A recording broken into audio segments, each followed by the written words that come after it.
જય હિન્દ, જય ભીમ, જય વિયતમાં.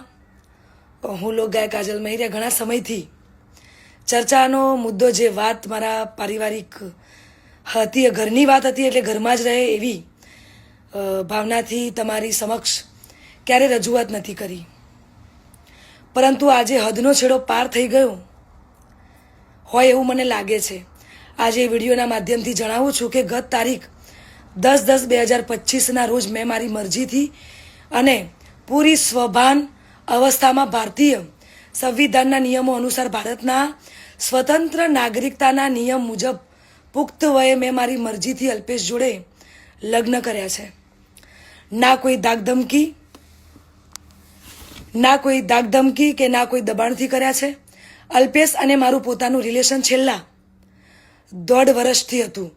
આ વાતની જાણ મારા પરિવારને મેં કરેલી, પરંતુ એમની રાજીપો ના હોવાથી મેં મારી જાતે મારું ભવિષ્ય, મારી જિંદગી મહત્વપૂર્ણ નિર્ણયમાં મેં મારી જાતે લીધો છે. એ બાબતે મારો પહેલો ઘણો કે છેલ્લો ઘણો જવાબ આજ રહેશે અને આજ હશે. તો ખાસ જણાવું છું કે અમે બંને રાજી ખુશીથી રહીએ છીએ.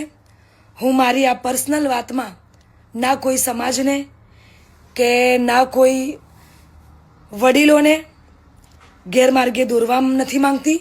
એટલે હું સનાતન ધર્મમાં માનું છું અને સનાતન ધર્મ પ્રેમી જનતા પાસે સાથ અને સહકાર માગું છું. અને ખાસ એ વાત કે હું ધર્મ પરિવર્તન કરવા નહોતી માંગતી, એટલા માટે અત્યાર સુધી હું ચૂપ હતી.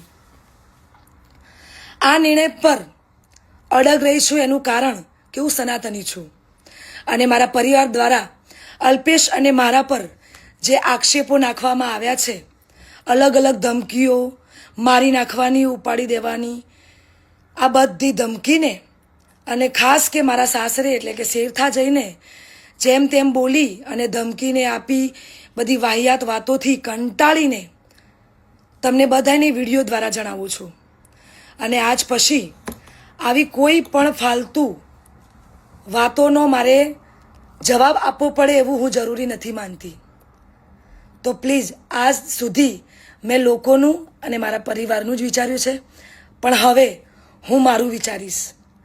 આ ઉપરાંત કોઈ પણ ખરાબ કોમેન્ટ કે હેરાનગતિ પહોંચાડશે તો ભારતીય ન્યાયતંત્રની મદદથી કાયદેસરની કાર્યવાહી કરવામાં આવશે. જય હિન્દ, જય ભીમ, જય વિયત.